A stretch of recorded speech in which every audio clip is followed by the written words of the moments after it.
Hello all. మొన్న ఈ మధ్య రిలీజ్ అయిన 'మానాడు' మూవీ చూసినప్పుడు అందులో ఉన్న టైమ్ లూప్ అనే ఒక కాన్సెప్ట్ నిజంగా ఉంటే బాగుంటుంది కదా అని మనలో చాలా మందికి అనిపించుంటుంది. నాకైతే చాలాసార్లు అనిపించిందండి. అలాంటి ఒక సిచ్యువేషన్ నిజంగా జరిగి మనం కనుక అందులో ఇరుక్కుపోతే ఒక సీరియస్ ప్రాబ్లమ్ సాల్వ్ చేయాల్సి వస్తే సూపర్బ్ థాట్ కదా. మనకి వచ్చే మూవీస్లో అలాంటి థ్రిల్లింగ్ సైఫై ఐడియాస్ చాలానే ఉన్నాయి. అవేంటో let's check out in this video. Welcome to our channel movie nerd.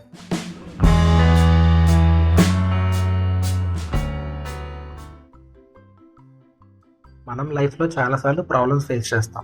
కొన్ని ఇన్సిడెంట్స్ అయితే మనం ఎప్పుడూ హాంట్ చేస్తున్నట్టే ఉంటాయి. అది గుర్తొచ్చిన ప్రతిసారి భయపడిపోతుంటాం, డిప్రెస్ అయిపోతుంటాం. What if we can remove those painful memories? సరిగ్గా ఇలాంటి ఐడియాతోనే వచ్చింది ఇంగ్లీష్లో the Eternal Sunshine of the Spotless Mind అనే సినిమా. ఇందులో హీరో తన ఎక్స్ గర్ల్ ఫ్రెండ్ మర్చిపోవడానికి ఒక డాక్టర్ దగ్గర ట్రీట్మెంట్ తీసుకుంటూ ఉంటాడు. అఫ్ కోర్స్ చాలా మందికి అవసరం ఉందో నాకు తెలుసు అనుకోండి. రియల్ లైఫ్లో కూడా అలాంటి ఎక్స్పెరిమెంట్స్ చాలానే జరుగుతున్నాయి. హోప్ ఈ కాన్సెప్ట్ కానీ నిజమైతే చాలా హెల్ప్ అవుతుంది. ఎందుకంటారా, మన దగ్గర దేవదాసు రోమియోలు చాలా మంది పెరిగిపోయారు. అలాంటి వాళ్ళు చాలా మందిని సేవ్ చేసుకోవచ్చు. మీకు కూడా అలాంటి ఛాన్స్ వస్తే మీరైతే ఎలాంటి మెమరీస్ అరెస్ట్ చేసుకుందాం అనుకుంటున్నారు? కమెంట్స్లో చెప్పండి. Don't forget. సపోజ్ ఒక క్రైమ్ జరిగే ముందే అది మనకు తెలుసుకుని ఆ క్రైమ్ని మనం ఆపగలిగితే చాలా ఎగ్జైటింగ్గా ఉంటుంది కదా. అలాంటి టెక్నాలజీ వస్తే లాట్ ఆఫ్ క్రైమ్స్ మనం కంట్రోల్ చేయొచ్చు. ఇలాంటి థ్రిల్లింగ్ ఐడియాతోనే వచ్చింది మైనారిటీ రిపోర్ట్ అనే మూవీ. రియాలిటీలో ఎగ్జాక్ట్గా మూవీలలో కాకుండా కొంచెం డిఫరెంట్గా ఇలాంటి ఐడియాని ఇంప్లిమెంట్ చేయడానికి ట్రై చేస్తున్నారు. ప్రీ క్రైమ్ అనే కాన్సెప్ట్ యూజ్ చేసి క్రైమ్ని తెలుసుకోవడానికి ట్రై చేస్తున్నారు.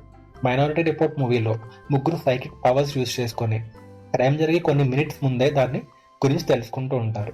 బట్ రియల్ లైఫ్లో అది పాసిబుల్ కాదు. కాకపోతే క్రైమ్ డేటా యూజ్ చేసుకొని ప్రీ క్రైమ్ అనే కాన్సెప్ట్ని డెవలప్ చేస్తున్నారు. ఆల్రెడీ చాలా స్టేట్స్లో ఇది ఇంప్లిమెంటేషన్లో ఉంది. అమెరికాలో ప్రస్తుతం ప్రపంచంలో చాలా మందికి ఉన్న ప్రాబ్లం ఆర్గన్ డిస్ఫంక్షనింగ్. అదేనండి, ఆర్గన్ సరిగ్గా పనిచేయకపోవడం. ఒక ఇయర్కి అమెరికాలోనే ఏకంగా 6,000 మంది చనిపోతున్నారంట ఆర్గన్ డోనర్స్ దొరకపోవడం వల్ల. అన్ని ప్రాపర్ ప్రొసీజర్స్తో ఎథికల్గా క్లోన్ ఆర్గన్స్ క్రియేట్ చేయగలిగితే గ్రేట్ ఐడియా కదా. అలాంటి వాటి మీద చాలా అడ్వాన్స్మెంట్ జరుగుతున్నాయి మెడికల్ ఫీల్డ్లో. Maybe one day organ clone కూడా సక్సెస్ఫుల్గా చేయొచ్చు. ఇలాంటి ఐడియాతో వచ్చిన మూవీ ది ఐలాండ్. ఈ మూవీలో ఇలీగల్గా క్లోన్స్ని క్రియేట్ చేస్తారు వాళ్ళ ఆర్గన్స్ యూజ్ చేసుకోవడానికి. ప్రజెంట్ ఇండివిజువల్ ఆర్గాన్స్ ల్యాబ్లో తయారు చేయడానికి చాలా రీసెర్చ్ జరుగుతుంది. లెట్స్ హోప్ ఆ రోజు త్వరలోనే వస్తుంది. Guys, what is the fastest thing in the universe?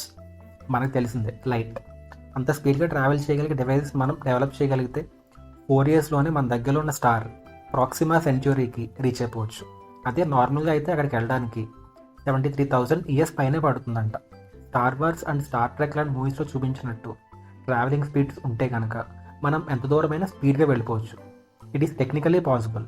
But problem ఏంటంటే వరల్డ్లో ఏది కూడా లైట్ స్పీడ్తో ట్రావెల్ చేయలేదు. దానికి కారణం ఒకటే, అంత స్పీడ్తో ట్రావెల్ చేయాలి అంటే అలాంటి ఆబ్జెక్ట్కి ఇన్ఫైనైట్ మాస్ ఉండాలి. కోర్స్ ఇంకా చాలా కాంప్లికేషన్సే ఉన్నాయి. లైక్ ఎర్త్ టైంకి మనం ట్రావెల్ చేసేటప్పుడు ఉండే టైంకి మధ్య రిలేటివిటీ. అంటే మనం లైట్ స్పీడ్తో 1 year ట్రావెల్ చేసి వస్తే కనుక ఆ 1 year తర్వాత మన ఎర్త్ మీద టైం డిఫరెంట్గా వర్క్ అవుతుంది. అంటే మేబీ మన ఎర్త్ మీద అప్పటికి మోర్ దాన్ 1 year అయిపోవచ్చు. ఇలాంటిదే ఇంకొక ఐడియా కూడా ఉంది, వార్ప్ స్పీడ్ అని. అంటే లైట్ కంటే ఎక్కువ స్పీడ్తో ట్రావెల్ చేయడం. కోర్స్ ఇది కూడా ప్రస్తుతానికైతే జస్ట్ ఒక ఇమాజినరీ థియరీ మాత్రమే. థియరిటికల్లీ ఇంపాసిబుల్ థింగ్స్ ఇవన్నీ. కానీ సైన్స్తో ఏదైనా పాసిబుల్ కావచ్చు. ఏమో, గుర్రం ఎగరవచ్చు. ఇంకొక ఇంట్రెస్టింగ్ కాన్సెప్ట్ టైం లూప్. దీని మీద చాలానే మూవీస్ అండ్ సిరీస్లు కూడా వచ్చాయి. ఇంగ్లీష్లో వచ్చిన Groundhog Day, Tom Cruise act చేసిన Edge of Tomorrow, Source Code, అలాగే నెట్ఫ్లిక్స్లో వచ్చిన రష్యన్ డాల్, మొన్న ఈ మధ్య వచ్చిన మానాడు అన్నీ ఆ కేటగిరీయే. ఈ టైం లూప్ కూడా సైంటిఫిక్గా ఇంపాసిబుల్ సిచ్యువేషన్ అని చాలా రీసెర్చెస్లో కన్ఫర్మ్ అయింది. టైం లూప్ అనే కాన్సెప్ట్ పూర్తిగా ఇమాజినరీ మాత్రమే. కాకపోతే ఆ ఐడియా చాలా ఫ్యాసినేటింగ్గా అనిపిస్తుంది. సో చాలా మూవీస్ వచ్చేసాయి అదే కాన్సెప్ట్తో. బట్ మరి మూవీస్లో ఉన్నట్టు నిజంగా టైం లూప్ పాసిబుల్ అయితే మీరే కనుక అందులో స్టక్ అయిపోతే ఏం చేస్తారు? బయటపడడానికి ఎలా ట్రై చేస్తారు? కమెంట్ చేయండి. 2020లో ప్రైమ్ వీడియోలో వచ్చిన అప్లోడ్ అనే ఒక సిరీస్లో ఎవరైనా ఒక వ్యక్తి చనిపోయే ముందు వాడిని వర్చువల్ వరల్డ్కి అప్లోడ్ చేసుకునే ఛాన్స్ ఉంటుంది. కోర్స్ చాలా ఎక్స్పెన్సివ్ అనుకోండి.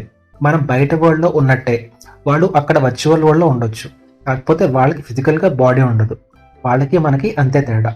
అక్కడ నుండి బయట ఉన్న వాళ్ళతో కమ్యూనికేట్ చేయొచ్చు.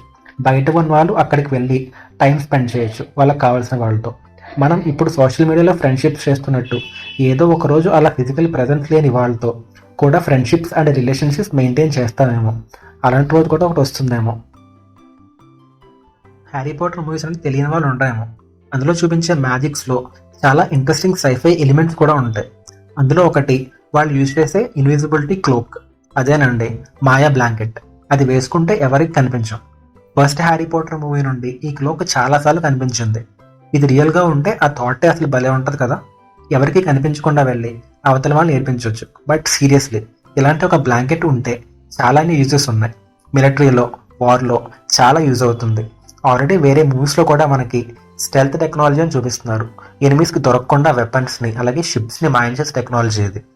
ఆల్రెడీ ఒక కెనడియన్ కంపెనీ వాళ్ళు లైట్ని బెండ్ చేయడం ద్వారా ఇలాంటి టెక్నాలజీని డెవలప్ చేశారు. మీకే కనుక అలాంటి ఒక మాయం చేసే బ్లాంకెట్ దొరికితే ఏం చేస్తారు? కమెంట్ చేసేయండి. సో ఇదండి ఇవాళ video. Hope you enjoyed it. Please like, share and comment on hour video.